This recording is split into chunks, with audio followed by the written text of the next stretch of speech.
section 7 and see the board. Please, this is the first question in your prelims exam heading. In which section provides for the meaning of sexual assault in section 7? And again it was defined in section 2i में definition है, ठीक, और section 7 में है इसका meaning. आप इसी तरीके से ध्यान रखना है इसको। आपके एग्जाम में ये देख लेना, पहले भी समझा चुका हूँ कि डेफिनेशन पूछी है उसने या आपसे मीनिंग की बात की है उसने। तो देखते मीनिंग क्या है इसका। whoever with sexual intent क्या करता है, टचेस, ये टच पर है, touches the vagina, penis, anus और ब्रेस्ट, ये सेक्सुअल ऑर्गन्स जो हैं आपके, ये इनको आप P4 प्रीलिम्स लगा लीजिए, ये टच से है। पहली बात क्या है, whoever touches the vagina, penis, anus or breast of the child। तो again I will remind you, this is वो जेंडर न्यूट्रल एक्ट। यहाँ पर लड़का लड़की के लिए होता है। देखिए, जब गर्ल के लिए उनका जो फीमेल और जो है सेक्सुअल ऑर्गन हुआ, वेजिना हुआ, पेनिस हुआ बॉय के लिए, और एनएस दोनों के लिए कह सकते हैं, ब्रेस्ट फॉर गर्ल हुआ। तो किसी भी बच्चे के लिए हो सकता है। अगर मेल चाइल्ड के खिलाफ भी सेक्सुअल असॉल्ट हो सकता है, ध्यान रखिएगा आप ये। It is not only against, it is only against the girl child, it may be against male child as well। इस बात को हमेशा अपने माइंड में फिक्स कर लीजिए। तो यहां पर सेक्सुअल असॉल्ट है, यहां पे ध्यान क्या करेंगे, देखिए सेक्सुअल असॉल्ट है ये। सेक्शन 3 में क्या था, पेनिट्रेटिव सेक्सुअल असॉल्ट था। इसके आगे क्या लिखा था, पेनिट्रेटिव। और सेक्शन 5 में क्या हो गया था, एग्रेवेटेड हो गया था। तो पेनिट्रेटिव हट गया यहां से, अब क्या रह गया, सेक्सुअल असॉल्ट रह गया। और it is just like, you can say like 354 in IPC.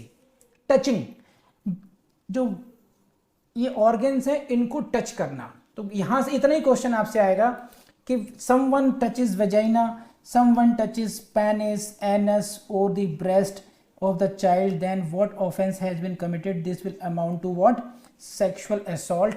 And second category is क्या है, देखिए, और मेक्स द चाइल्ड, वही की वही बात। देखिए, इसको रिपीट करने की जरूरत नहीं मेरे ख्याल से। Makes the child touch the, वही ऑर्गन्स, वेजाइना, पेनिस, एनस और ब्रेस्ट ऑफ सच पर्सन और एनी अदर पर्सन। अब इसमें आप देखो वही वाइस वर्सा है जो पहले वाला था। तो मेनली क्या पर है, उन ऑर्गन्स को टच करना, ठीक, टचिंग दोज ऑर्गन्स। अब टच, उस बच्चे के ऑर्गन्स को टच करना या बच्चे से टच करवाना। तो इस बात को आप लोग भूलेंगे नहीं। मैंने पहली वाले जब सेक्शन 3 पढ़ाया था तब भी बात समझाई थी यहां पर कि अगर आप बच्चे से, अगर कोई लेडी है वो कहे कि yes you do this, you touch my private part, you touch my breast, okay, अगर कोई मेल कहे कि यू टच माई पेनिस, तो what offence will be committed. अगर आपको घुमा कर एक एग्जाम्पल दे दिया कि कोई एक लेडी है, एक्स है, एक बच्चा है, अगर वो उस बच्चे से कहती है कि मेरे प्राइवेट ऑर्गन्स है, इनको तुम टच करो, उसे टच करवाए, then what offence she is committing. कोई ऑफेंस बच्चा कर रहा है या वो कर रही है।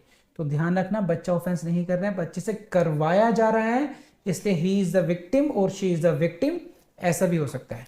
तो मेक्स द चाइल्ड, और इसमें ऐसा भी हो सकता है फीमेल चाइल्ड हो, फीमेल चाइल्ड है और उसी से कहा जाए, फीमेल ही कहे कि you touch my private parts, तो again in that case the offence will be same, offender will be that lady. तो इस बात का ध्यान रखेंगे, either you do with the child और you cause the child to do that act, result is same, you will be the offender. या आप बच्चे के साथ ऐसा करो या बच्चे से ऐसा करवाओ, खुद के करवाओ ऑफ सच पर्सन या एनी अदर पर्सन। कोई एक लेडी कहे कि देखो दूसरी लेडी है उसके साथ तुम ऐसा करो। मेन बात क्या है, sexual intent, that touch should be with sexual intent. Don't, देखिए इसको आप you can break into such kind of fragmentation कैसे कर सकते हैं इसकी आप? Intention is what sexual intent, number 1। What is the actus reus? Touching, ठीक। तो एक्टस रियस ये है, सेक्सुअल इंटेंट है। With sexual intent if someone is touching और gets his organs touched the offence will be sexual assault.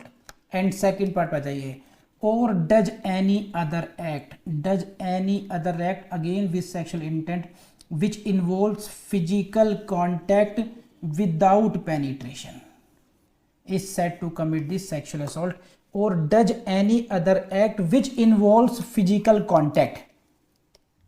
अब यहां पर क्या है देखो, which involves physical contact। Physical contact मतलब कोई भी ऐसा कार्य करता है जिसमें फिजिकल कॉन्टैक्ट को हिंदी में बोलते हैं, मैं पढ़ता हूं इसको, प्रवेशन किए बिना शारीरिक संपर्क में आए, फिजिकल कॉन्टैक्ट हो। अब शारीरिक संपर्क है ये। अब इसमें बहुत मजेदार डिबेट चल रहा है आजकल सुप्रीम कोर्ट में कि what do you mean by the physical contact. अब इस पे फैसला आया नहीं है, that is at the stage of argument. कुछ का कहना है कि it amounts to skin contact, तब इसको फिजिकल कॉन्टैक्ट माना जाएगा। तो अभी let the Supreme Court decide कि व्हाट डज इट मीन। लेकिन आप लोग क्या करेंगे, केवल इसकी डायरेक्ट लैंग्वेज से काम चलाएंगे कि it involves physical act without penetration, बस। तो when you are touching the private parts or you are anyhow physically contact में आ रहे हैं, ये कहलाएगा ऑफेंस। क्या कहलाएगा? Sexual assault. के बहुत टेक्निकल नहीं है तो इसको मैं इतना ही, मेरे ख्याल से इतना ही बहुत है। बस इंपॉर्टेंट फ्रेज क्या है इसमें, that touch should be with sexual intent, that doing of the other act, जो भी कोई कार्य आप कर रहे हैं वो कैसे होना चाहिए? सेक्सुअल इंटेंट के साथ होना चाहिए। आप कोई भी अन्य कार्य करते हैं सेक्सुअल इंटेंट से करते हैं, और वो कार्य कैसे करते हैं? फिजिकल कांटेक्ट के द्वारा करते हैं, भले ही वो विदाउट पेनिट्रेशन हो। अगर पेनिट्रेशन होगा तो सेक्शन 3 आ जाएगा, या सेक्शन 5 में एग्रेवेटेड हो जाएगा, ऑफेंस हो जाएगा।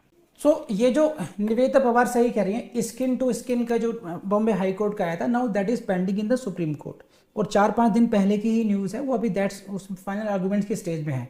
तो आर्गूमेंट्स आ रहे हैं उसमें, अलग अलग अटॉर्नी जनरल के आर्गूमेंट्स हैं और एमिकस क्यूरी के आर्गूमेंट्स हैं, काउंटर क्वेश्चंस हैं सुप्रीम कोर्ट के अगर पढ़ने हो तो। लेकिन आपका काम नहीं है, आपका काम सिर्फ इतना फिजिकल कॉन्टैक्ट को याद कीजिए और आगे बढ़िए बस।